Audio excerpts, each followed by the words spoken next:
colecistitis. Ya como definición de colecistitis aguda es un cuadro clínico caracterizado por la obstrucción del conducto cístico, y pues esto va a ocasionar lo que viene a ser una inflamación, y pues el paciente va a presentar dolor abdominal, y en el hipocondrio derecho es característico y pues acompañado de fiebre y leucocitos, ¿no? De acuerdo al cuadro que sea. Ahora, la colecistitis se va a dar en tres tipos, o como se podría clasificar: la litiásica y la enfisемatosa. La litiásica es la más frecuente porque estamos hablando que es una colecitis calculosa, se podría decir. Entonces, cuando hay esta obstrucción, dentro de lo que viene a ser la vesícula, va a haber una presión por el mismo hecho de que hay una obstrucción, o va a haber más cálculos y va a generar ya sea el engrosamiento o inflamación, o pueda que se genere lo que viene a ser bacterias, ¿no? Y vamos a ver Escherichia coli, la Klebsiella y entre ellos. La lisiática es más biliosa. Pues acá no existe lo que se podría decir piedras o vesícula, ¿no? Entonces esto se va a ocasionar en pacientes inmunodeprimidos y shock, que se inflama por falta de aporte sanguíneo adecuado, ¿no? Y dentro de aquí vamos a ver el funcionamiento de lo que viene a ser la inmunoglobulina. Por eso es que los pacientes inmunosuprimidos. El enfisematoso, que está asociado también a inmunosupresores, comúnmente se va a dar en pacientes diabéticos, patógeno formado. Y bueno, acá en el enfisematoso es lo que se va a formar gases, ya sea en la pared o en el interior de lo que viene a ser la vesícula. En cuanto a su epidemiología, vamos a ver que predomina más en las mujeres que en hombres, y es una edad mediada de la vida, ¿no? En la cuarta década se da con más frecuencia. Dentro de acá también podemos ver mujeres embarazadas o mujeres que toman anticonceptivos. El 95% también se produce a consecuencia de cálculos biliares, que es justamente la litiásica, que es la más frecuente. Y pues en países, aquí en Huancayo que es más frecuente, y pues, también presente entre el 20 al 25% de patologías quirúrgicas de urgencia, ¿no? En cuanto a su fisiología, vamos a ver que es por el mismo dicho, o por la definición, lo que es la obstrucción del conducto cístico, que es la retención de la secreción que acompaña el edema de la pared y distensión, ¿no? Entonces, como se va a obstruir, no va a haber la salida de lo que viene a ser el líquido biliar, y es por ello que se va a ocasionar, ¿no? Entonces, va a haber también la liberación de fosfatasa, que convierte en lecitina en lisolecitina, y esto va a generar la lisolecitina, que produce ácido araquidónico y favorece. Y esto nos va a favorecer la inflamación, la isquemia y compromiso venoso arterial, y hasta se puede llegar a necrosis. Vamos a ver los factores. Los factores más frecuentes que nosotros podemos reconocer son las 5F, que es FAT, de obesidad, fértil, female, de mujer, que es el más frecuente, foreign, que es en latinos, y 40, que es en la cuarta década, ¿no? o en personas mayores de 40. El 80% de los litos son lo que viene a ser de colesterol, y el 20% restantes son pigmentados o mixtos, ¿no? Que son tres tipos.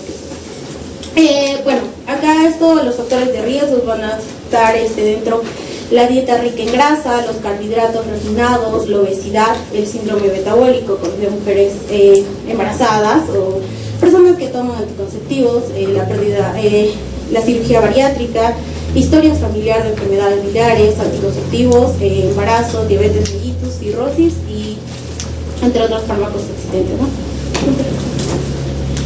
O sea, todas las chicas aquí van a tener cáncer. Probablemente, ¿no? Porque toman anticonceptivos, la dieta grasa abundante, la progesterona, el embarazo, la secreción de la progesterona. Sí, así. Dentro de las manifestaciones clínicas vamos a ver el dolor, que el paciente va a venir con un dolor intenso en la región del epigastrio, hipocondrio derecho, ¿no? Entonces que luego pues se va a localizar se va a encontrar el hipocondrio derecho, que puede llegar a irradiar a la espalda. El dolor, acá vamos a diferenciar. Por ejemplo, cuando hablamos de una colecistitis aguda, si viene, esto en caso, se va a decir colestitis aguda cuando es mayor de 6 horas, pero si es menor de 6 horas estaríamos solo hablando de un cólico biliar. Entonces, también el paciente va a manifestar fiebre, náuseas, vómitos y anorexia, ¿no? Hay antecedentes de ingesta de alimentos grasos, 1 hora o más antes del inicio del dolor. En la exploración física, que es un diagnóstico, o bueno, es el signo de Murphy, con el cual podemos llegar a diagnosticar. ¿Qué es el signo de Murphy? Pues es el signo donde hacemos la presión debajo de la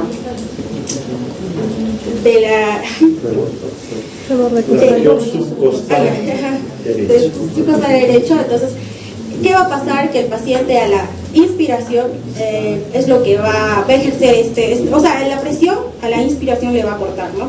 Entonces, el paciente es lo que va a generar el dolor y pues estaríamos hablando de un subpositivo. En cuanto a su clasificación, tenemos la clasificación de Tokio, que son criterios de diagnóstico de colestitis, o sea, nos ayuda al diagnóstico. Bueno, acá vamos a tener el signo local, primero locales de inflamación, el signo de Murphy que sea positivo, masa, pues que vamos a encontrar masa o dolor o defensa del hipocondrio derecho, signo sistémico de inflamación, cuando el paciente manifiesta fiebre mayor de 37.5, proteína reactiva elevada, leucocitos mayor de 10.000. En cuanto a los hallazgos imagenológicos, vamos a encontrar pues la pared engrosada, mayor de 5 milímetros, la vesícula distendida, multiradiológico, líquidos perivesiculares y entre ellos, ¿no? Entonces, dentro de esto vamos a ver, para sospecha diagnóstica, pues si el criterio cumple solo de signos locales de inflamación, más un criterio de lo que vienen a ser los signos sistémicos de inflamación, ¿no? Y ya para un diagnóstico definitivo, por lo menos un criterio en cada uno de estos, un criterio de cada de estos signos, ¿no? Como de la A, un criterio de la B y más de la C. En cuanto a los criterios de gravedad de la colestitis aguda según la guía de Tokio, se va a clasificar en grado 1, que es leve, grado 2, moderada, y grado 3 grave, ¿no? Entonces, de acuerdo a ellos también, anteriormente, bueno, en las revistas que dice, también se da tratamiento de acuerdo a ello. El grado 1 es leve, que no cumple criterios ni del grado 2 ni del grado 3. El grado 2, que es moderado, se asocia a una de las siguientes condiciones, como aumento del reencuentro de leucocitos mayor de 18.000, masa blanda palpable en el hipocondrio derecho, duración de síntomas como si mayor de 72 horas, ¿no? Esto hay que tener en cuenta, la marcada inflamación local, la colestitis gangrenosa, acceso perivesicular, acceso hepático. En el grado 3, que es la grave, pues se asocia con disfunción de uno de los signos del órgano sistema, ¿no? Por ejemplo, acá ya cuando hay compromiso cardiovascular, como hipotensión que requiere tratamiento con dopamina, lo neurológico. ¿Cómo se llama la dopamina? ¿Inotrópicos o no? Directamente es inotrópico positivo. ¿Qué más? Neurológicos, la disminución del nivel de conciencia, la respiración, el PAFI menor de 300, perdón, y el renal, lo que va a ser el oligureo, gratinina, mayor de 2.1, ¿no? Y el hepático, el tiempo de protombina, el INR, es mayor de 1.5. Y en el hematológico, el recuento planetario menor de 10.000. 100.000, perdón. 100.000. Entonces, estos son los criterios de gravedad. Entonces, chicos, acuérdense de esto. Aquí hay pregunta de examen. Que de los 60 que van a tener, aquí hay uno. O sea, les queda 59 por la pregunta. 0.01. 100, ¿no? Pero más bien. 100 minutos, pues yo le doy 1 minuto por pregunta. 2 horas ya. Pero si es, en realidad es para responder una pregunta en 30 segundos. Y a usted le doy 1 minuto por pregunta, es mucho. Entonces, acuérdense esto, chicos, no es necesario que lo copien. Ustedes lo buscan en internet, está en todas está, pero esos criterios de gravedad hay que conocerlos porque ustedes van a ser internos. ¿Quiénes se sacrifican en las noches en las emergencias de los hospitales? Ustedes. ¿Tú crees que yo estoy toda la noche en la emergencia ahí? No, estás tú con el residente. ¿Y quién hace el diagnóstico? Entonces, el interno es de todo ahí. Ya. Aprenden de todo ahí, ya listo, vamos. Ya, de acuerdo a las complicaciones, bueno, después de esta instrucción podríamos ver una complicación de la colestitis aguda, la coledocolitiasis, colestitis aguda o pancreatitis aguda, ¿no? Que ya nuestro compañero les va a explicar. En cuanto al diagnóstico, como bien sirve lo que viene a ser el criterio de Tokio, en cuanto a los signos, ¿no? Y que vemos al examen de laboratorio vamos a ver el hemograma de leucocitos con desviación izquierda, PCR que es elevado, con el BCG elevado, perfil hepático y la amilasa pasa también que para descarte pancreático agudo biliar, ¿no? En cuanto a la ecografía de elección, este es el, se podría decir, estándar para colecistitis, y la gamografía IDScan en caso de que, por ejemplo, en pacientes obesos, que no logremos llegar a ver con ecografía, ¿no? Nos va a servir bastante la gamografía. Entonces, en los estudios, si te preguntan estudios para diagnosticar colecistitis aguda primero y de elección, el que vamos a encontrar es la ecografía y después que sí. ¿Puedes usar tomografía? Sí. Tomografía. ¿Puedes usar la resonancia? Sí. ¿Qué más? Centellograma no, pues porque eso no corresponde. Radiografía no. La doctora dice gamografía sí, pero ese ya está en un nivel. ¿Ya? Entonces, en la pregunta de examen te puede venir, diga cuál de estos elementos usted utiliza para el diagnóstico de una colecitis aguda. Te puedo poner centellograma. ¿Qué vas a hacer con un centellograma ahí? ¿Ah? No. Siga, doctor. ¿Una radiografía servirá?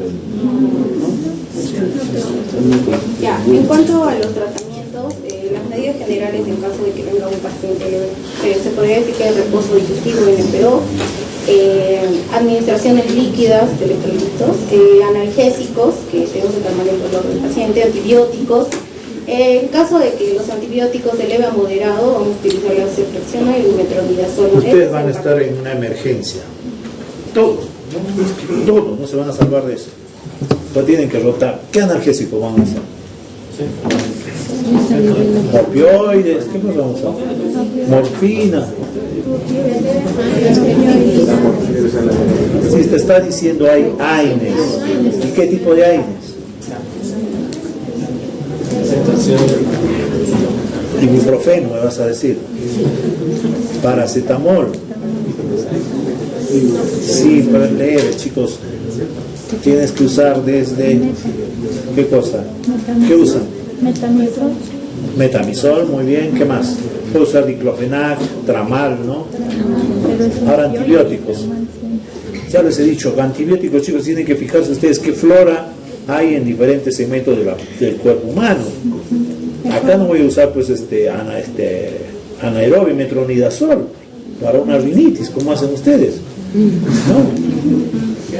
¿Qué van a usar en vesícula? Principalmente negativos. Si la vesícula, como dice la autora, está gangrenada, usaré metronidazol. Y si no tengo metronidazol, doxiciclina. Y si no hay doxiciclina, ya les dije, ¿qué cosa era? Acuérdense que con esa pregunta no pudo recibirse de médico un compañero de ustedes, ¿no? ¿Cuál es ese antibiótico que se usa para la fiebre tifoidea? Cloranfenicol. Ya. Después ya tienen los otros. Esos otros antibióticos ya son más cefaloquinta, carbapenem, imipenem. ¿Qué más, doctora? Eso en cuanto a los antibióticos. Y siempre el control de comorbilidad, ¿no? En caso de que venga un paciente diabético o hipertensión, debemos de estabilizar primero la patología. Obviamente. en cuanto al tratamiento, el tratamiento, por ejemplo, las que se dice la cirugía mínimamente invasiva, la colestectomía laparoscópica entre la cirugía abierta, ¿no? Según estudios ya es más lo que se hace, lo que viene a ser la colestitis laparoscópica, ¿no? Que reduce la mortalidad, el tiempo hospitalario y mejor respuesta tiene el paciente. Yendo a la vida real, al mundo real, ¿tú qué prefieres? Que te salven la vida, ya sea por laparoscópica o por una abierta. Lo importante es que te salven la vida. ¿Cuántos han? No, yo quiero laparoscópica, una vesícula podrida, y después complicado. Meses en el hospital, se van con la vía biliar, etcétera, y no puedes reclamar, porque tú antes de que te operen, ¿qué haces? Firmas, das tu consentimiento, que el doctor ya no te va a operar, así falle, te tiene que operar y tú no puedes reclamar.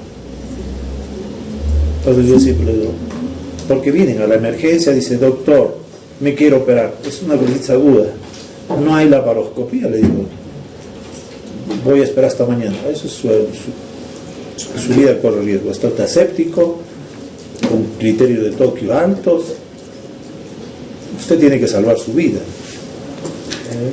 Se va a operar y es lo mismo, se va a recuperar y va a ser su vida normal. ¿Ya, chicos? Entonces, pero si me tienen que salvar la vida, cualquiera de las dos opciones, ¿ya? Listo, vamos, siga, doctor. Sí, bueno, siempre tratamiento, antibióticos, no se opera el cultivo, pero siempre antibióticos. Listo, siga. Ya, el otro tratamiento, la colestitis laparoscópica, ya es la colestitis percutánea. ¿En quiénes? Que justamente... ¿En quiénes? ¿En qué pacientes? Pacientes que no puedan recibir la laparoscopia. Con ASA3. Un alto riesgo, edad, un HIV inmunodeprimido, en eso lo único que vas a hacer, ¿qué cosa es drenar? La vía biliar. Eso, ¿no? Al check no lo vas a hacer eso. No drenas. De acuerdo a la colestectomía y a la colestitis percutánea, se realizó un estudio, un análisis sistemático y con una metaanálisis, que se hizo un estudio en adultos mayores y se comparó, ¿no?, cuál era mejor en caso de la colestitis percutánea o la colestitis, y pues a la conclusión de que llega este artículo es que la colestectomía es mejor que la colestitis percutánea, pero también menciona que la colestitis también la colestectomía percutánea también se puede utilizar en combinación o en puente, como se dice, con la colestectomía, ¿no? Y eso también dio buenos resultados, da buenos resultados en cuanto a la mortalidad, al tiempo hospitalario y la reducción de casos de que se puedan complicar, ¿no? Entonces la colestectomía es de elección, pero lo que viene a ser laparoscópica, que es este estudio. Entonces, bueno, estamos llegando a la conclusión de que la colestitis laparoscópica es mejor que la colestectomía percutánea. Eso en cuanto al siguiente. Y acá hay una aplicación que justamente ya está actualizada, que es la de Tokio Guiete. Y acá podemos, por ejemplo, desarrollar, sacamos y, por ejemplo, nos da diagnóstico, nos da también los criterios de severidad y todo ello, ¿no? Entonces, según tú vas marcando de acuerdo que te pide, por ejemplo, si el paciente cumple de esos criterios, y vas marcando si sí, si no, y te da y la gravedad. Si es gravedad 1, 2 o 3. Todos los chicos de su celular, correcto. Eso les va a servir para la emergencia, te van a pedir. Y de acuerdo a esto también... Tengan esa... Y también te da el manejo que vas a poder realizar en este paciente de acuerdo a la gravedad. Muy bien, doctor. Y eso sería en cuanto a colectividad. Cuando continuando con la exposición, ahora voy a hablar de lo que viene a ser la colangitis. Bueno, la colangitis va a ser una infección bacteriana del árbol biliar, generalmente secundaria, a una obstrucción del conducto biliar común que va a permitir el ascenso de bacterias desde el intestino hacia la vía biliar. Esto se va a caracterizar, como ya mencioné, por una inflamación de los conductos biliares, una invasión de las bacterias desde el intestino y una sepsis en casos ya que sean graves, ¿no? En la epidemiología, la edad más frecuente va a ser en adultos mayores, entre 50 y 70 años, va a estar asociado a una litiasis biliar, en un 60-70% y va a permanecer como la complicación más frecuente de la coledocolitiasis. En la etiología, la más frecuente va a ser obstructivas y a la cabeza vamos a tener lo que viene a ser la coledocolitiasis, que va a ser un cálculo en el colédoco.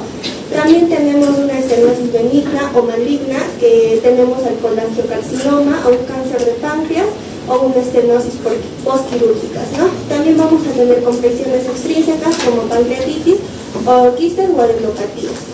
También vamos a tener no obstructivas, que es la menos común, que ahí vamos a tener una manipulación biliar, que es el RCP, una sonda biliar, que es con stents, y también parasitarias como los ascaris, las clonorchis y también en regiones que son endémicas. Clonorchis, ¿hay clonorchis en Huancayo?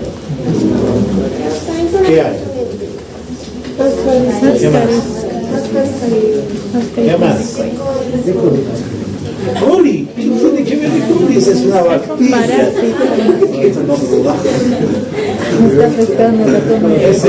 Ese parásito que tiene forma de hoja, ¿cómo se llama? El fasciola. Fasciola. Entonces, en vez de clonorchis, pon ahí fasciola hepática. Claro, también un clonorchis, pero no en nuestro medio, obviamente. Bien. Siga. Los factores de riesgo, la edad avanzada, predisposición genética, la obesidad y también ambos sexos, ¿no? En cuanto a la microbiología, las bacterias predominantes van a ser las gram negativas, y las más frecuentes el E. coli en un 68-70%, la Klebsiella y el Enterobacter. Obvio, pues, ¿no? Si estamos en esta zona, ¿qué va? ¿Qué predomina? Coli, apéndice, coli, intestino, coli, todo coli. Dale. Lo más resaltante aquí va a ser lo que es la tríada de Charcot, que va a ser típica un 70%, y la pentada de Reina, que es un 25%. En la de Charcot vamos a tener dolor en el hipocondrio derecho, una fiebre habitualmente de 38 a 39 grados y ictericia. En la pentada de Reynolds vamos a tener la tríada de Charcot más un shock, que va a ser una hipotensión o también la alteración del sensorio. En otros síntomas ya vienen a ser las náuseas, vómitos, pruritos, escalofríos, dolor y radiopatías. Aquí también en la colangitis vamos a utilizar lo que vienen a ser los diagnósticos, que vienen a ser los criterios de Tokio, que primeramente vamos a tener tres. En la A vamos a tener una inflamación sistémica, que ahí va a estar conformada por una fiebre, que la temperatura va a ir mayor a 38 grados, o también con escalofríos, un recuento de leucocitos menor a 4.000 o mayor a 10.000, ¿no? O un PCR mayor a 1 miligramo por decilitro. En la colestasis, que es la B, vamos a tener una ictericia, que es una bilirrubina total mayor a 2 miligramos, pruebas de función hepática alteradas como la fosfatasa alcalina, la gamma-glutamil transferasa y las transaminasas elevadas mayor a 1.5 veces de su valor normal. En la C ya vamos a tener estudios de imagen, ya vamos a tener una dilatación anormal del conducto biliar, una evidencia de la etiología en estudios como ya sea cálculos, estenosis o un esteno. En la interpretación de ello vamos a tener una sospecha diagnóstica si en un ítem A más un ítem B o un ítem C, ¿no? Esa es una sospecha diagnóstica. En un diagnóstico ya definitivo vamos a tener el ítem A más un ítem B y más el ítem C, ¿no? Los tres. En las imágenes, primeramente se va a empezar por una ecografía abdominal, que va a ser la primera prueba, que ahí vamos a tener signos como dilatación biliar mayor a 6 milímetros, cálculos o engrosamiento de la pared del colédoco. Bueno, ahí tenemos algunas imágenes. Bien, retroceda, doctor.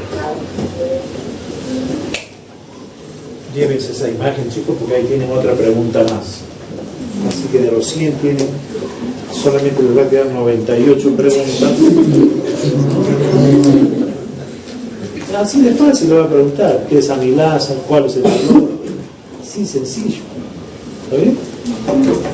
Uno así ve, por ejemplo, cuáles son los criterios de Tokio para diagnosticar una cola.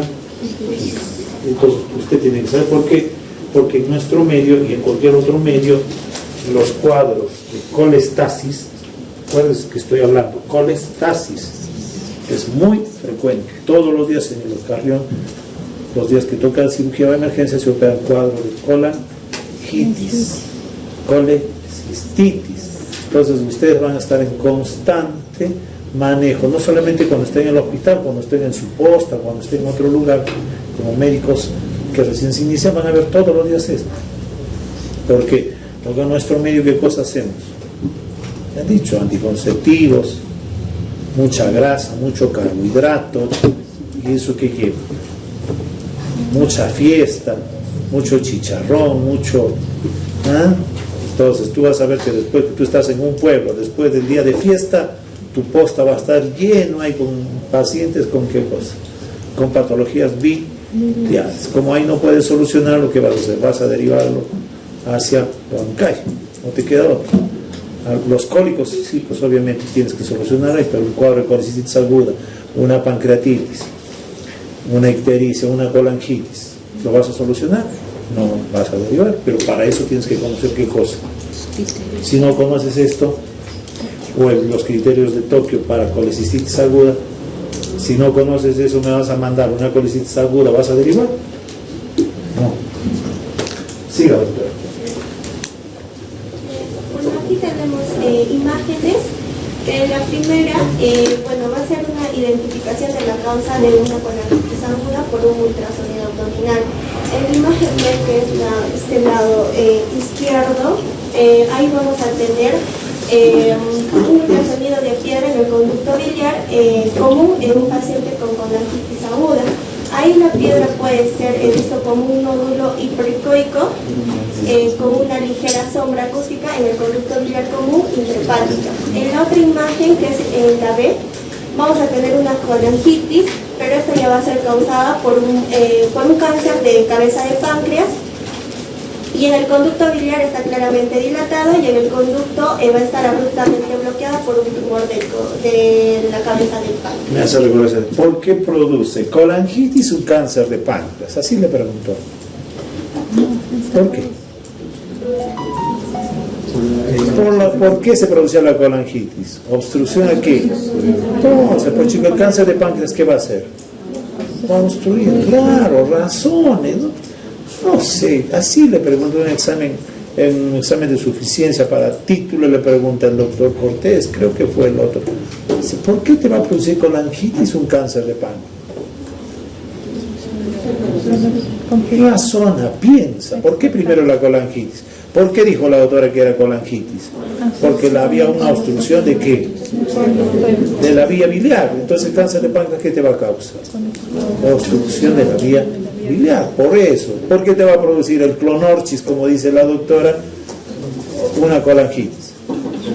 Porque se obstruye la vía biliar. Y otra cosa que siempre yo les recomiendo, chicos, si pueden hacer, hagan un curso de ecografía ustedes, ¿no? Porque todos ustedes tendrían que salir ya sabiendo manejar un ecógrafo, o hagan un curso. Y si no, yo he aprendido a hacer ecografías viendo YouTube. Yo he aprendido a hacer eso. ¿Por qué? Porque después las ecografías que ustedes hagan les va a dar dinero. Nosotros en la clínica, ustedes conocen, en la calle, no voy a dar el nombre, todavía no está en la calle Breña y Huancavelica, media cuadra más abajo. Fraternidad, ¿no? Pronto ya va a ser la mejor clínica Huancayo. Necesitamos ecografistas y por cada ecografía te pagamos 40, 50 soles. Chicos recién recibidos. Y la mayoría no sabe hacer ecografía. No sé, voy a hacer un curso a Lima. Sí, eso lo pueden hacer estudiantes, sino practicar. Inclusive aquí la cátedra tiene, creo en anatomía, creo que en ecógrafo, no sé, en fisiología hay ecógrafo, pueden practicar. ¿Ah? Cuando vayan a las guardias, practiquen, chicos. Es mirar las ecografías, es cuestión de mirar. ¿Qué te va a costar? Esos tubitos, nomás tienes que ubicar, ¿ves? ¿Estás viendo ahí lo que te mostró la doctora? Tienes que saber ubicar la vesícula y los dos tubitos que van abajo de la vesícula, nada más. Y cuando uno de esos elementos te dan sombra acústica, ya está. Con eso, y el resto es revisar, pues, ¿no? Y ya te ganaste tus 50 soles haciendo una ecografía, así va a ser.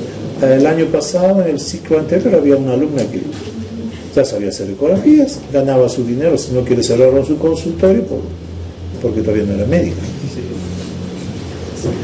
¿Ves? Así que chicos, aprendan a hacer ecografías, cuando puedan métanse a hacer ecografías. Dale. Bueno, también vamos a tener una colangioresonancia, que esto va a brindar un mapa de las vías biliares y de su contenido, especialmente en las vías biliares finas, donde el método es no invasivo y es más certero y es de elección. Porque con lo que es la ecografía se comienza, ¿no? Pero de elección... Entonces, el método de elección para estudiar vías biliares, método de elección. Esto está diciendo la doctora. Colangio, estamos hablando de una colangitis, no estamos hablando de colangitis. ¿Cuál es? Colangioresonancia. Muy bien. No se equivoquen, ¿no? Y también vamos a tener una tomografía que es sutil, pero esto ya va a ser en complicaciones. Como ahí podemos observar, un absceso hepático o gas en la vía biliar, que es una colangitis enfisematosa. ¿Qué absceso hepático será? ¿Biógeno? Obvio. ¿O será del otro absceso? Aneviano. No, pues, ¿cuántas preguntas de examen hay para hacerlo? Ya.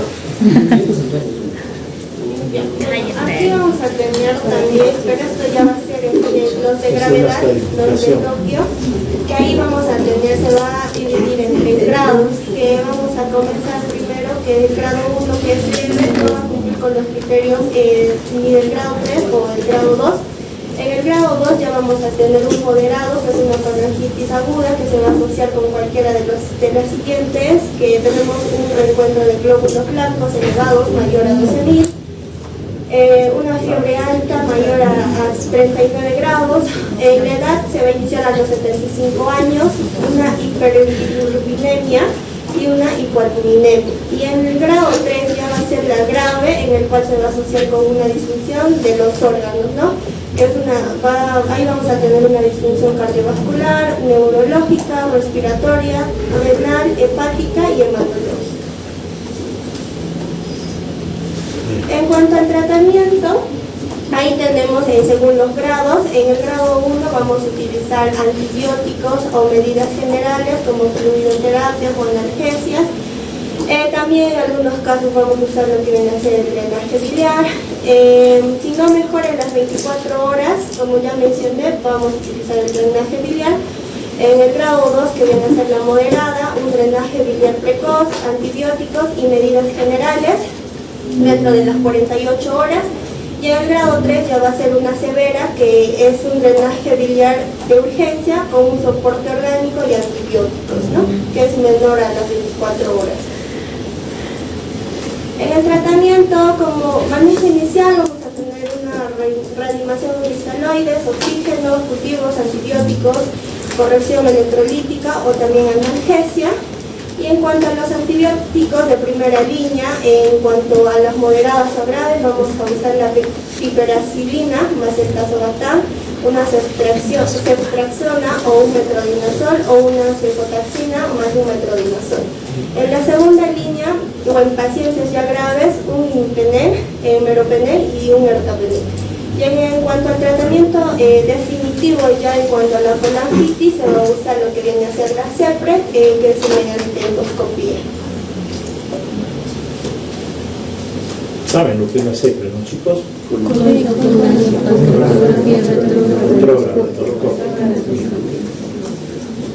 Bueno, como he mencionado, en la CEPRE esto va a ser eficaz en más del 90%, va a tener un bajo índice de mortalidad y con el mismo se puede resolver de forma definitiva la patología, ¿no? Que ahí vamos a obtener una extracción de cálculos, vamos a colocar stent, también se va a hacer dilataciones o también se va a usar enfiterotomía.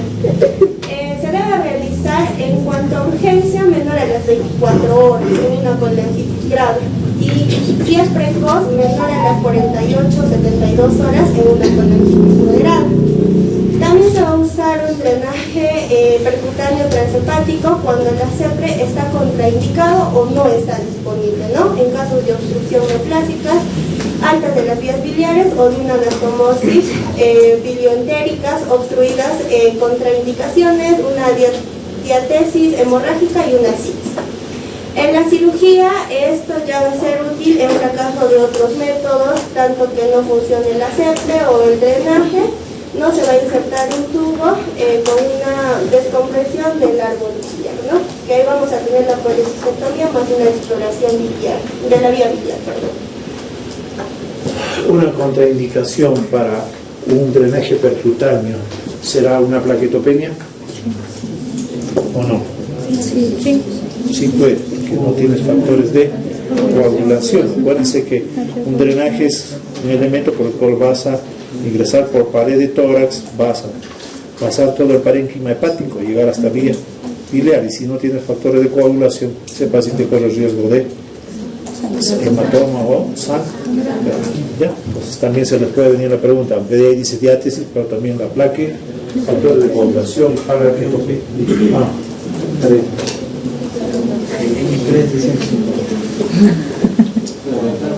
Vamos a hablar del colangiocarcinoma.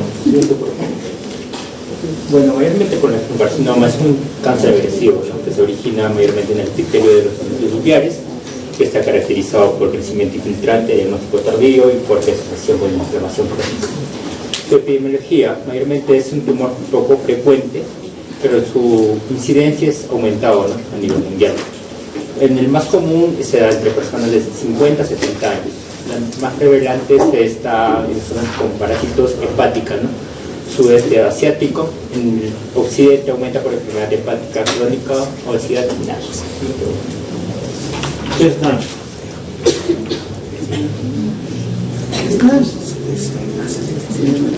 A ver. Dígalo, fuerte. ¿Qué es NASH? Busque pues, ahí tiene su celular. Ahora que pueden plagiar, no plagiar. Pero en el examen sí quieren plagiar.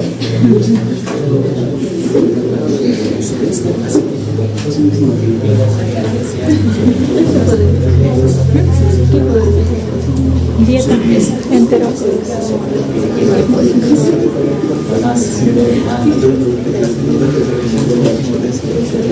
Ya, ¿qué es NASH? Esteatohepatitis por grasa en el hígado, por alcohol. Doctor tiene que prepararse todo eso, pues, ya, síganme. Sus factores de riesgo normalmente es la colangitis y clorosante primaria, es el más importante. Bueno, otros factores, hepatitis B y C, cirrosis y NASH, ¿no? Litiasis intrahepática, litiasis sarcodémica o colédoco, parásitos hepáticos, exposición a tóxicos, tabaco y alcohol.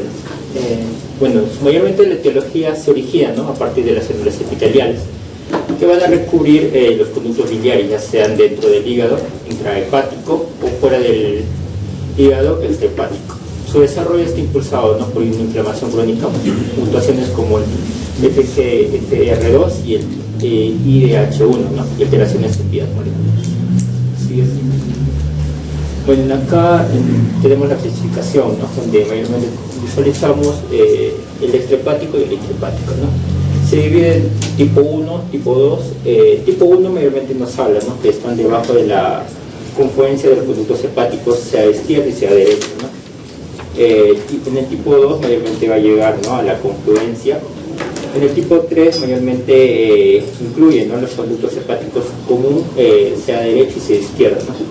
En el tipo 3B mayormente eso incluye, ¿no? Los conductos hepáticos, ya sea común e izquierdo. En cambio, en el tipo 4 los dos son multifocales, ¿no? El tipo 4, en esta parte, mayormente se afecta, ¿no? La confluencia tanto hepático de derecho como de izquierdo, ¿no? En esto es un multicético. ¿Cómo se llama toda esa clasificación? Clasificación de PIS. ¿Ya? Entonces yo te puedo preguntar cuál es la clasificación, cómo se llama la clasificación para las colangio. ¿Cuál es? ¿Qué vas a usar? No te voy a preguntar grados porque tú no eres cirujano, pero si fueras cirujano sí. ustedes son estudiantes. Siga, doctor. Bueno, las manifestaciones clínicas, mayormente hablamos de la colangiocarcinoma perioral y distal, ¿no? Que suele ser asintomático en etapas iniciales. Bueno, tenemos la colangiocarcinoma intrahepática. Sus signos se da por alteración en las pruebas de función hepática, reborde hepático palpable o masa palpable, ¿no? En cuadrante superior derecho. Se da una ictericia, que es obviamente muy raro, ¿no? Pero más frecuente a la vez. Masa documentada por ultrasonido en pacientes con patología hepática previa. Sus síntomas mayormente son malestar general, dolor abdominal inespecífico, pérdida de peso y debilidad. En el otro colangiocarcinoma extrahepático, sus signos mayormente es la ictericia, ¿no? Elevación de las pruebas de función hepática y la fosfatasa alcalina. Sus síntomas suelen ser dolor abdominal en el cuadrante superior derecho, una colia, una coliuria, un prurito, un malestar general y pérdida de peso. Bueno, su diagnóstico se da por 3 pasos, ¿no? Las imágenes, ecografía, una RM, que mayormente es el estándar actual, ¿no? Un TC multifásica ideal para evaluar la resecabilidad, ¿no? Y una metástasis. ¿Qué cosa es TC? DRM. Resonancia magnética. Bueno, ahora la biopsia es el pilar diagnóstico, ¿no? Aunque no siempre es necesaria si es el tumor y es resecable, ¿no? Bueno, el otro es marcador tumoral, ¿no? Que sea 19.9. Mayormente es útil para pronóstico niveles menores a 100, ¿no? Indica un mal pronóstico. Bueno, acá tenemos mayormente cómo están divididos el sistema de TNM, ¿no? ¿Qué clasifica el TNM?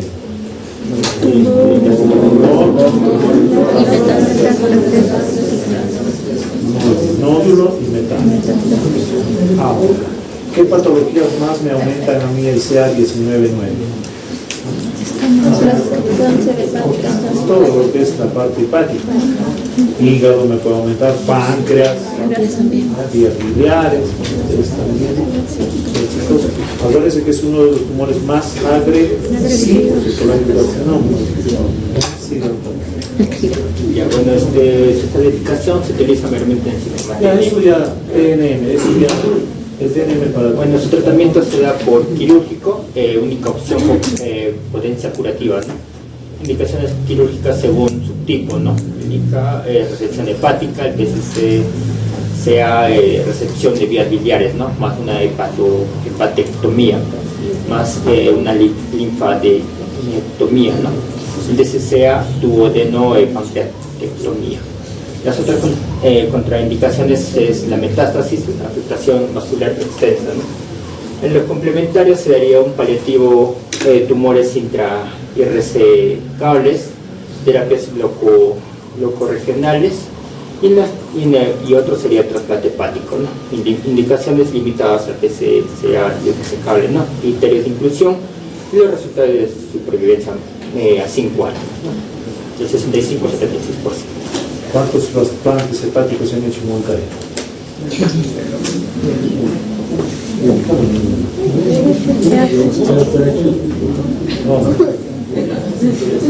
En el pie de creo que 2, 3 trasplantes hepáticos, pero el costo es morder $1 millón. ¿Quién te va a dar $1 millón? ¿Gratis? No te lo va a dar. Y todo el manejo, no vayas a creer que trasplantarte un hígado es tan fácil. Lleva muchísimo, mucho. Chicos, entonces esto es bien fácil. Colangiocarcinoma es el tumor más agresivo de vías biliares.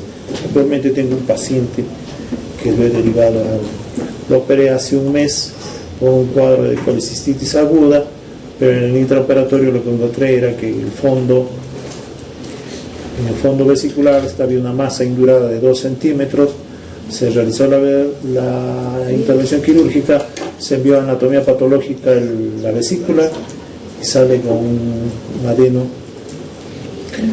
y el paciente continúa con dolor postoperado, continúa con dolor, el dolor es similar a lo que usted me operó por las puras, me dice, porque el dolor sigue siendo el mismo. ¿Qué le pedimos? Tomografía.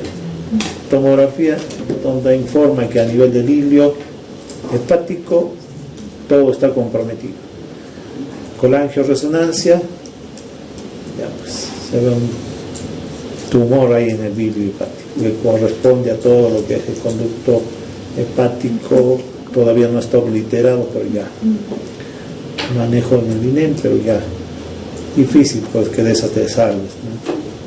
Por eso, chicos, cuando ustedes tengan pacientes familiares que tengan cálculos vesiculares, no es que como cirujano yo les digo opérense por el dinero, sino es que esos cálculos son cuerpos extraños en nuestro organismo. Entonces eso se tiene que eliminar, tiene que retirar. Un cálculo produce un proceso inflamatorio crónico si no te operas, y eso produce cambios. Si te operas a tiempo, se eliminó el cálculo, listo. Pero si lo dejas mucho tiempo, de eso se transforma en otra cosa. Y los cánceres, perdón, las neoplasias de vías biliares son las más agresivas, ¿ya? Incluido el de páncreas. Ya lo habla así de lo. Bueno, acá como parte del último tratamiento hablamos, ¿no?, de la enfermedad residual, la cirugía con márgenes negativos, ¿no? Una lista de ectomía, adyacente, anupancia, una capecitabina, ¿no? Cada 6 meses es el estándar actual. Otra sería enfermedad localmente avanzada, ¿no? Primera línea, el durvalumab, la gemcitabina más el cisplatino, ¿no? Se utilizan como una inmunoterapia, ¿no? La segunda línea es el Folpox, que lo utilizan mayormente como quimioterapia para el cáncer. Chicos, todo eso cuando cursen, ¿cuál observan oncología médica ustedes? Sí, eso les van a enseñar cómo se puede tener. Listo, siga, doctor. Bueno, también tenemos la terapia dirigida según la mutación. No te voy a preguntar eso, leanlo para que sepan ustedes, tengan cultura médica. Buenas tardes, buenas noches, doctor. Buenas noches, compañeros. Les voy a hablar de la pancreatitis. ¿Quién es usted? ¿No? ¿Cuál es su apellido? Guardamín. Ah, tú eres la pequeña Pipo. Ya, dale. La pancreatitis aguda va a ser una enfermedad inflamatoria del páncreas que, a diferencia de la pancreatitis crónica, no va a ser acompañada de fibrosis.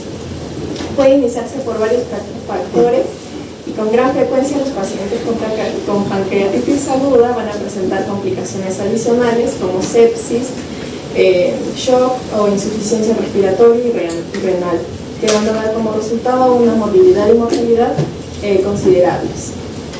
Epidemiológicamente, la incidencia reportada en el Perú es de 28 casos por 100.000 habitantes. Este dato ha sido sacado de la Guía de Práctica Clínica de Salud.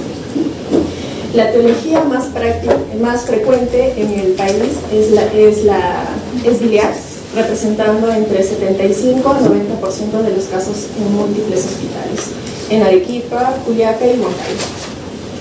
La mortalidad promedio nacional es de alrededor del 1%, sin variaciones significativas en los últimos años. Este es un análisis que se realizó entre el año 2005 a 2020.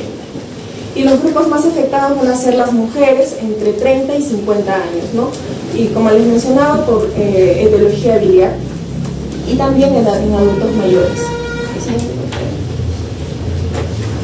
Etiológicamente es una enfermedad multifactorial en la que se da por mecánicos metabólicos vasculares infecciosos. En los mecánicos se encuentran los cálculos biliares, los traumatismos, las lesiones iatrogénicas, lesiones quirúrgicas, la CEPRE. En metabólicos está el alcoholismo, la hiperlipopproteinemia, la hipercalemia, algunos fármacos, la diabetes. Las demás etiologías son raras y la más común va a ser los cálculos biliares. ¿Sí? Y si digo dislipidemia, sí los puede venir en esta, ¿ya? En su clasificación se van a clasificar desde el punto de vista anatomopatológico en edematosa y necrohemorrágica. En la edematosa va a representar entre el 80 al 90% de los casos. Copien esos conceptos. y se va a caracterizar Básicos por para inflamación pancreatitis y necrosis. Generalmente se va a resolver durante las primeras semanas. ¿Cuántas semanas? ¿Cómo? ¿Cuántas semanas? Las primeras semanas. Ah, primeras, ya, pero... Y la segunda forma es la pancreatitis necrohemorrágica, donde existe necrosis pancreática o peripancreática y se asocia a una mayor morbilidad y mortalidad. Ya. Desde el punto de vista de severidad hay dos escalas, Atlanta y Petrov. En la clasificación de Atlanta divide la pancreatitis en 3 niveles: leve, moderada, moderadamente severa y severa. En la leve no hay falla orgánica ni complicaciones locales. La moderada severa va a haber una falla orgánica que se va a resolver a las 48 horas y va a tener complicaciones pero sin falla orgánica persistente. Y en la severa va a haber una falla orgánica persistente. En el caso de la clasificación de Petrov se considera dos ítems: necrosis pancreática o peripancreática y la falla orgánica múltiple, ¿no? Se va a dividir en 4, en leve, moderada, grave y crítica. Y acá incluyen otro eje en el que se ve si es estéril o infectada. Siguiente. Para el diagnóstico se debe tener en cuenta los antecedentes, la clínica y el examen físico. En los antecedentes, revisar si el paciente ha tenido anteriormente pancreatitis aguda, si sufre de cálculos biliares, si es consumidor de alcohol o fármacos, si tiene hiperlipidemia, si ha sufrido un trauma o algún procedimiento invasivo abdominal recientemente, o si tiene antecedentes familiares de enfermedad pancreática. En la clínica, lo que más resalta es el dolor abdominal en banda o en cinturón, en faja. También se acompaña de náuseas y vómitos, un ilio paralítico, fiebre. En el examen físico puede encontrarse taquicardia, diaforesis, ictericia, hipotensión, así como signos menos frecuentes como el signo de Collen y el signo de Grey-Thorne, que son equimosis periumbilicales que pueden sugerir una hemorragia retroperitoneal.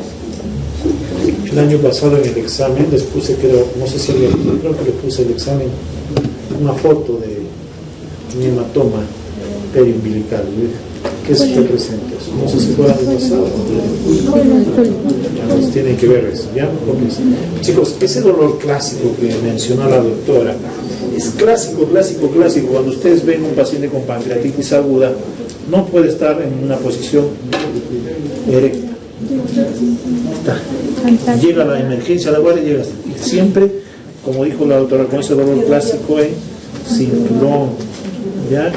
Entonces no puede, quiere estar acostado en una posición antálgica, ¿ya? Entonces, y le vas a preguntar pues, por sus antecedentes, ¿qué pasó? Estuvo licoreando, y comió chicharrón, y encima el paciente es obeso, ya, ponle la firma que es una pancreatitis aguda, inclusive quizás grave. ¿Cuál es el porcentaje de las pancreatitis agudas graves? ¿A severas? 20. Las leves dijo 80%, entonces 20. Y de esos 20, ¿cuántos se pueden morir? 100%. No, es el 100%. No seas malo. Pero hay una gran probabilidad de que se pueda morir. Más aquel que es gordito y tiene dislipidemia. Me estoy trabando, dale. Sí, el diagnóstico se va a basar en al menos 2 de 3 criterios: el dolor típico y la elevación de amilasa lipasa mayor a 3 veces su valor normal, y hallazgos compatibles en estudios de imagen. Entre la amilasa y la lipasa, el más específico es la lipasa, ya que la amilasa se eleva en otras patologías, ¿no? Y la lipasa es más de páncreas. También la ecografía es útil para identificar litiasis biliar, mientras que la tomografía contrastada se recomienda después de las 48, entre las 48 y las 72 horas si persiste alguna duda de diagnóstico o se sospechan de complicaciones. También hay criterios pronósticos donde he considerado múltiples escalas para predecir la severidad. Entre ellos están los criterios de Ranson, que es una escala clásica que va a evaluar severidad de la pancreatitis aguda durante las primeras 48 horas. Evalúa 11 criterios divididos en dos momentos, uno que es al ingreso y el otro que es a las 48 horas. Al ingreso ve la edad, los leucocitos, la glucosa, el DHL, el AST, y a las 48 horas evalúa la caída del hematocrito, el aumento del BUN, el calcio, el PO2, el déficit de gases y si hay secuestro de líquidos.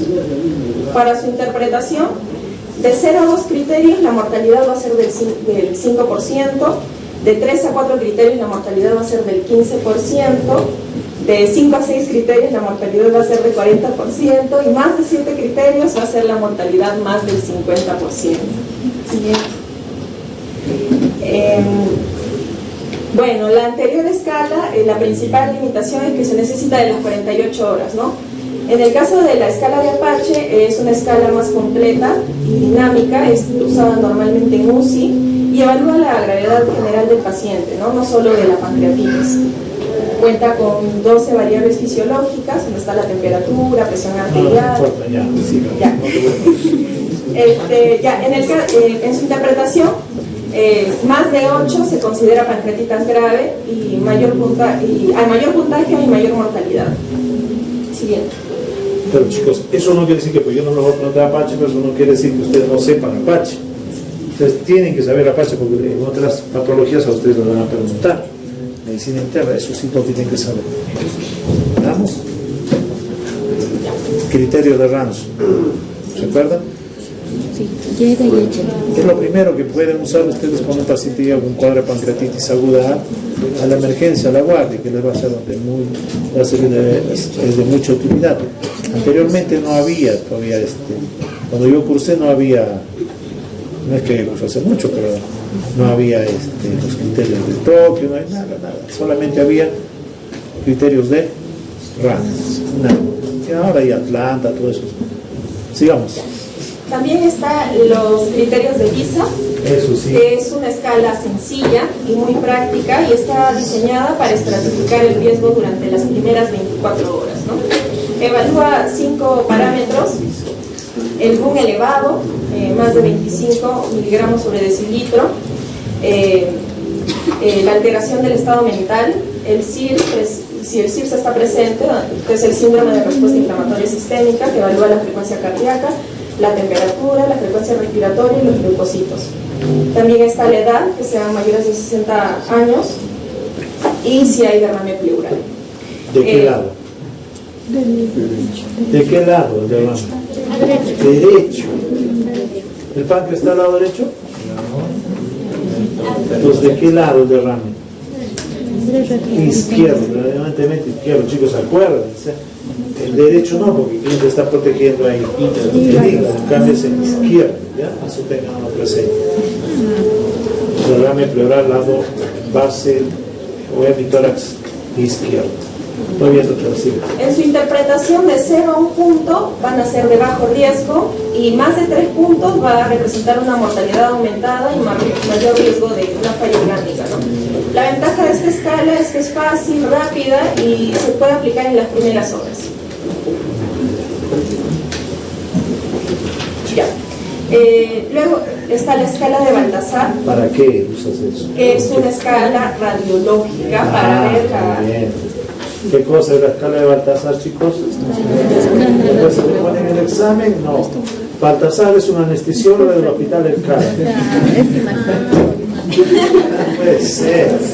Baltasar es el neurocirujano del Hospital Carmen. No, chico. Nada que ver con eso de Baltasar. Dale. Sí, dígame. Evalúa los hallazgos de tomografía en pancreatitis aguda y nos va a permitir estimar la intensidad de la inflamación y la presencia de necrosis, ¿no? En los grados de inflamación está el ABCDE, y el porcentaje de necrosis, ¿no? El 0, 1, 2, 3, 4. Entonces, ¿qué evalúa Baltasar? Es una imagen tomográfica que evalúa qué cosa, el porcentaje de necrosis en tejido pan. Ahí tienen otra pregunta más. Ya les quedan 97, ¿no? Dale. Para el tratamiento, la pancreatitis, el tratamiento es médico, no es quirúrgico, y la cirugía no va a formar parte del manejo inicial y solo está indicada ante complicaciones, como la necrosis infectada. Esto es importante ya que porque la mayoría de los casos se van a resolver sin necesidad de intervenciones invasivas. Hay 3 pilares en el tratamiento, que es la hidratación, la analgesia y la nutrición. En el caso de la hidratación, la hidratación temprana y agresiva es el componente más importante en las primeras horas, y la solución recomendada es el lactato de Rinker, debido a que mejora el pH y reduce la inflamación sistémica y disminuye los riesgos de acidosis. La dosis inicial va a ser de 30 mililitros por kilo de peso durante las primeras 24 horas. El segundo pilar es la analgesia, que debe ser adecuada y continua. Puede seguir la escala del dolor iniciando por los AINES y luego avanzando a opioides. Y algo importante de resaltar es el uso de antibióticos que no se debe usar. La profilaxis antibiótica no previene necrosis infectada y está contraindicada. Vuelva a leer eso. Sí, porque también hay otra pregunta. Te voy a preguntar, ¿es necesario el uso de antibióticos en una pancreatitis aguda edematosa? Entonces, vuelva a leer eso. El uso de antibióticos no está indicado y la profilaxis antibiótica no va a prevenir necrosis infectada y está contraindicada. Habitualmente, chicos, lean un poquito más sobre hidratación. Los internos que ahora estoy viendo en el hospital, inclusive los residentes, no dominan lo que es hidratación. Me pregunto, ¿cuánto es de líquido que necesita este paciente? ¿Por qué le estás poniendo 2 litros en 24 horas? ¿Cuál criterio usas tú al residente? ¿Qué criterio usas para ponerle 2 litros de solución fisiológica a este paciente? Y no te contesta. Entonces, ¿por qué pones 2 litros? Es que los otros médicos ponen 2 litros, doctor. No, pues está bien, nosotros, pero tú tienes que tener el fundamento científico básico de por qué estás hidratando a ese paciente con esa cantidad y con esa solución. ¿Y por qué no puede ser dextrosa? Le digo, o lactato de origen, o cerveza, o Coca-Cola. ¿Ah? Bueno, entonces chicos, vean un poquito de hidratación. ¿Ya? En cuanto a la analgesia, la doctora dijo opioides. ¿Alguien sabe sobre opioides en pancreatitis aguda? ¿Se usa? ¿Es habitual usar? Primeros años. ¿Qué hacen los opioides? Producen contracción del esfínter de otro. Hay que tener cuidado con eso. Y en cuanto a la nutrición, ¿qué le vas a dar? ¿Chicharrón? Entonces, ceviche. ¿Qué le darían? Pizza, ya está chino ya con la pizza. Anteriormente a un paciente con pancreatitis aguda lo dejaban en nada por vía oral por mucho tiempo, ahora ya cambió eso, ¿no? Mientras más pronto recuperas la función, nosotros, esto no está en los libros, chicos, pero nosotros en la parte privada que hacemos es al paciente con pancreatitis aguda, leve o moderada, le damos jugo de frutas, puede comer frutas y líquidos, pero y se mantiene indemne el ente erosito. Acuérdense que quién es el que va a sufrir cuando tú no le pones comida a tus intestinos. ¿Quién es el que se perjudica? Tus ente erositos. ¿Y cada cuánto tiempo se renueva un ente erosito? ¿Ah? ¿Un año? 3 a 5 días. Nunca se renuevan, son eternos. 3 a 5 Y, bueno, eso ya otra clase, ya, siga doctor. Ya, como mencionaba el doctor, se inicia la nutrición lo más antes posible, ¿no?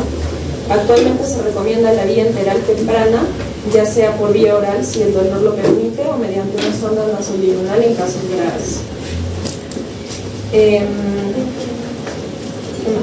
Bueno, en las complicaciones, entre las complicaciones tempranas destacan el shock, la falla respiratoria y los síndromes de respuesta inflamatoria sistémica y falla renal. Entre las complicaciones tardías incluyen la necrosis infectada, pseudoquistes, trombosis esplénica o portal y las fístulas pancreáticas. ¿Escucharon? No. Complicaciones. Repítame. Entre las Porque ahí complicaciones... está, ya tienen 4 preguntas, les quedan 96. Entonces que nos pase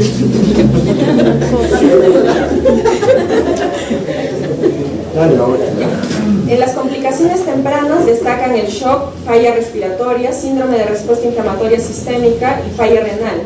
Y en las complicaciones tardías está la necrosis infectada, pseudoquistes, trombosis esplénica o portal y fístulas pancreáticas. ¿Escucharon? Siga. Gracias. Continuando acá la exposición, vamos a hablar sobre pancreatitis crónica. Párese, por favor. Esto va a ser la inflamación del páncreas, Ponga llamada como corresponde. ¿no? ¿Qué va a pasar aquí? Va a haber un daño más irreversible, lo cual pues esto va a estar caracterizado por la fibrosis. También va a haber estenosis ductal y pérdida progresiva de lo que es una función, tanto exocrina y endocrina. Y esta pues va a ser una enfermedad progresiva con un deterioro ya funcional, como lo mencioné. Dentro de la epidemiología es una enfermedad poco común, ya que se va a dar en menos de 10% en las personas con trastorno de consumo de alcohol y luego van a desarrollar lo que es la pancreatitis crónica. Dentro de la etiología tenemos los factores etiológicos, que es la clasificación de Tigaro, que es T de toxinas metabólicas, donde encontramos el alcoholismo, el tabaco, entre otras. Idiopática, que pues va a ser un inicio temprano, ¿no? Que va a ser en personas menores de 35 años y un inicio tardo en personas mayores de 35 años. En genético vamos a encontrar asociadas a mutaciones, que va a ser el gen tripsinógeno catiónico y mutaciones del espíritu. De ahí vamos a encontrar también lo que son las autoinmunes y la recurrencia de pancreatitis aguda grave. Y por último, que son las obstructivas, ¿no? Que es un páncreas dividido, anomalías de lo que es el esfínter de Oddi, entre otros. Dentro del cuadro clínico vamos a ver 3 parámetros, lo cual su síntoma principal de la pancreatitis crónica va a ser un dolor abdominal en epigastrio, que va a ir de leve a moderado, ¿no? Y pues esto igual se va a irradiar hacia la espalda y va a aliviarse al inclinarse hacia adelante. Y pues se va a agravar después de comer comidas grasosas, ¿no? Inicialmente va a ser episódico y vuelve a persistir a medida que va avanzando la enfermedad. Y pues esto a menudo va a estar asociado también a náuseas y a vómitos. También va a haber características de la insuficiencia pancreática exocrina, lo cual va a tener una manifestación ya tardía, ¿no? Que se va a dar después de lo que haya una destrucción del 90% de lo que es el parénquima exocrino. Donde aquí vamos a encontrar lo que es la esteatorrea, que va a ser producto de una mala digestión por la disminución de las enzimas, ¿no? Y pues va a haber una mala absorción de lo que es la vitamina B12, también asociado ahí va a haber pérdida de peso y una diarrea crónica. Y dentro de las características de la insuficiencia pancreática endocrina, vamos a encontrar a lo que es la diabetes pancreática, que va a haber la deficiencia de las hormonas endocrinas, ¿no? Ya que va a estar asociada al 75% de lo que es la diabetes mellitus. Dentro del diagnóstico, pues vamos a encontrar el laboratorio, donde pues aquí los niveles séricos de las enzimas pancreáticas suelen ser normales, ¿no? Tanto la lipasa y la amilasa. Y se van a realizar cuando no se ha podido obtener un diagnóstico con pruebas de imágenes y y haya una alta sospecha clínica, ¿no? Dentro de las pruebas de función pancreática indirecta vamos a encontrar lo que es la actividad elastasa fecal, que va a confirmar lo que es la esteatorrea que se debe al aumento de la lipasa pancreática, ¿no? Vamos a encontrar si esta actividad de elastasa fecal es menor a 200, va a haber una insuficiencia exocrina pancreática. Y si es mayor a 200, va a haber una insuficiencia exocrina pancreática grave. Y pues esta estimación se va a dar dentro de las 72 horas, ¿no? Dentro de las pruebas de función pancreática directa vamos a encontrar lo que es la prueba de colecistectoquina, que va a ser la disminución de enzimas, y la prueba de secretina, que va a ser el aumento del carbonato, ¿no? Y el tripsinógeno, que va a ser menor a 20 y pues va a ser más específico. Dentro de las imágenes, como ya les mencioné, pues estos van a confirmar el diagnóstico. Dentro de ellos va a haber criterios que se van a basar a cuanto a lo que es la morfología del páncreas, no tanto para identificar fibrosis o calcificaciones, que va a cumplir como un criterio mayor. Dentro de los criterios encontramos el criterio de Ross-Resemont, que divide en criterios mayores y menores. Dentro de los criterios mayores vamos a encontrar el criterio A, donde pues se va a ver focos hipoicogénicos con una sombra acústica posterior, y va a haber litiasis en el conducto pancreático principal. Y en el criterio B mayor va a haber una lobularidad en un panal de abejas. En criterios menores se va a encontrar quistes, dilataciones ductales mayores o iguales a 3.5 milímetros, y lo que es la irregularidad del Wilson. Dentro de otras ayudas diagnósticas encontramos un TAC abdominal, que va a ser un TAC simple o con contraste, que pues esto nos va a servir como una prueba inicial de elección, lo cual esto pues nos van a servir ya que van a ser accesibles y eficaces para poder detectar lo que son las calcificaciones y dilataciones de lo que son los conductos pancreáticos en la tomografía simple, ¿no? La CEPRE va a ser el gol estándar, ya que va a ayudar a la ayuda diagnóstica y terapéutica. Dentro de ello vamos a apreciar lo que es el collar de perlas, que es característico dentro de la CEPRE, en la cual vamos a ver estenosis y dilataciones ductales, ¿no? Que van a presentar calcificaciones ductales. También puede haber una colangiopancreatografía por resonancia magnética, que va a estar indicado más que nada cuando hay hallazgos de la tomografía computarizada, no sean cancerígenos, ¿no? Pero la sospecha clínica de la pancreatitis crónica está. Y también lo que es una ecografía endoscópica, donde pues se va a basar en una prueba invasiva para los casos en los que una tomografía o una colangiopancreatografía o resonancia magnética no han sido diagnosticados o no han sido diagnosticados, ¿no? Dentro